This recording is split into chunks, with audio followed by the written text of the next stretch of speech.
స్వేచ్ఛ.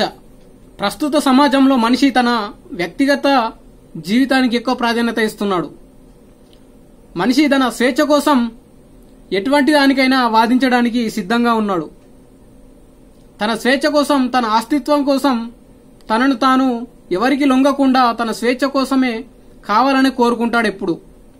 అయితే స్వేచ్ఛ కోసం మనము ఒక అంశాన్ని చర్చించుకోవాలి. జిడ్డు కృష్ణమూర్తి గారు ప్రముఖ తత్వవేత్త తన స్వేచ్ఛ గురించి ఏం చెప్పాడో ఈరోజు టాపిక్ లో తెలుసుకుందాం. అయితే ఇక్కడ మనము ఒకటి చర్చించుకోవాల్సిన విషయం ఏంటంటే, మనము నిజంగా స్వేచ్ఛ కావాలని కోరుకుంటున్నామా, లేకుంటే పూర్తిగా స్వేచ్ఛ కావాలని కోరుకుంటున్నామా, ఏదో అనుకూలం లేని చోట నుండి బయటపడాలని, తాత్కాలిక అసౌకర్యం నుండి బయటపడాలని కోరుకుంటున్నామా, లేదా మనకు అవాంఛనీయమైనటువంటి అనాహ్లాదకరమైనటువంటి వాతావరణం నుండి విడుదల కావాలని కోరుకుంటున్నామా అనేది మనం ఒకసారి ఆలోచించుకోవాలి. అయితే బాధ నుండి, మన బాధలో ఉన్నటువంటి జుగుప్స్కరమైనటువంటి ఆలోచనలు కానీ అనుభవాల నుండి బయటపడడం, దూరంగా ఉండడం అనేటువంటిది మనము స్వేచ్ఛగా భావించవచ్చు. అంటే మన గతంలో జరిగినటువంటి ఎటువంటి అయినా ఆలోచనలు కానీ, భయాలైనా కానీ, ఎటువంటి పెయిన్స్ కలిగిన కానీ అటువంటి వాటికి దూరంగా ఉండి అటువంటి విడుదల కావడం, ఒక మనిషి అవన్నీ మర్చిపోయి ఒక ప్రశాంతంగా స్వేచ్ఛగా బ్రతకడాన్ని మనము అవన్నిటి నుండి బయటపడి బ్రతకడాన్ని స్వేచ్ఛగా అని చెప్పవచ్చు. అయితే స్వేచ్ఛ అంటే మనము ఇంకో మీనింగ్ ఏంటంటే, మనకు ఒక దాన్ని ఉంచుకొని ఇంకో దాన్ని వదిలేయడం చాలా కష్టం. సుఖం ఉన్న దగ్గర దుఃఖం కూడా ఉంటుంది. అయితే ప్రస్తుతం మనిషి మనము అందరికి తెలిసి సుఖం ఉన్న దగ్గర దుఃఖం ఉంటుందని, కాకపోతే మనకు అందరికి తెలుసు, తెలియనట్టి మనము నటిస్తున్నాం, అదే భ్రమలో బతుకుతున్నాం, ఓన్లీ సుఖంలోనే బతుకుతున్నామని. అది తప్పు. సుఖం ఉన్న చోట ప్రతి ఒక్కరికి దుఃఖం ఉంటుంది అనేది జిడ్డు కృష్ణమూర్తి గారు వాదించి మరి చెప్తున్నాడు ఇక్కడ. అందువల్ల ముందుగా మనం తేల్చుకోవాల్సిన అంశం ఏంటంటే, స్వేచ్ఛ పరిపూర్ణమైన స్వేచ్ఛన మనది లేదా అని మనం తెలుసుకోవాలి.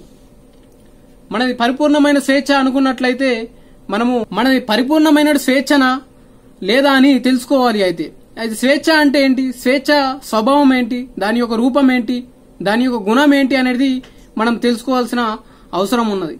అయితే ఇవన్నీ తెలుసుకునే ముందు మనము స్వేచ్ఛ అంటే ఏంది, దేని నుంచో మనము వైదొలిగి ఉండడం స్వేచ్ఛన, లేదంటే స్వేచ్ఛ ఏదో రకమైనటువంటి అదూత నుంచి, బాధ నుంచి బయటపడడం స్వేచ్ఛన అనే దాని గురించి మనము ప్రతి దాని గురించి చర్చ చేసుకోవాలి.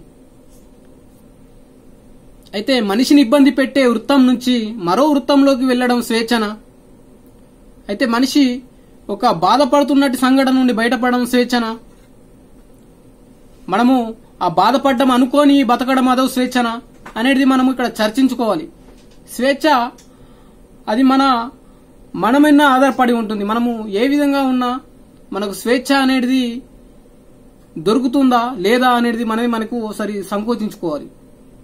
స్వేచ్ఛ అంటే ఏంటి, మనకు ఆనందంగా ఉంటూ ప్రశాంతంగా ఉంటూ దేనికి దూరంగా అవన్నీ బాధలు లేకుండా బ్రతకడం అనేది అసాధ్యం.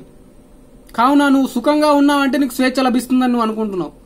కాకపోతే ఆ సుఖం ఉన్న దగ్గర దుఃఖం ఉంటుందని కూడా మనం ఆలోచించి తీరాలి అని మనకి ఇక్కడ జిడ్డు కృష్ణమూర్తి గారు తెలియజేస్తున్నారు. ఎవరైనా ఇక్కడ మనము స్వేచ్ఛగా ఉన్నాము అనుకుంటే అది ప్రతిచర్య అవుతుందని మనకు కృష్ణమూర్తి గారు తెలియజేస్తున్నారు. ఎలా అంటే అది మరో రకమైనటువంటి కట్టుబాటును, తాత్కాలికమైనటువంటి స్వేచ్ఛను, అంటే మనము ఆ గతంలో జరిగినటువంటి విషయాలను, మనము ఆ బాధపడుతున్న విషయాల నుండి విముక్తి పొందుతున్నాము. అది ఇక్కడ మనము ప్రతిచర్య చెందుతున్నాము. దాన్ని మనము స్వేచ్ఛ అని అనుకుంటున్నాము. కాకపోతే ఇది మన మనసులో నుండి ఆ బాధను తొలగిస్తున్నాము అంతే తప్ప మనకు విముక్తి లభిస్తుంది తప్ప అక్కడ మనం స్వేచ్ఛ అనే దాన్ని స్వేచ్ఛ అని అనకూడదని మనకు ఇక్కడ కృష్ణమూర్తి గారు చెప్తున్నాడు. ఎలా అంటే మన మనసులో ఇరుకపోయిన గతాన్ని సంబంధించినదే అవుతుంది తప్ప మనకు ఈ స్వేచ్ఛగా దాన్ని మనం స్వేచ్ఛ అనుకోవచ్చు.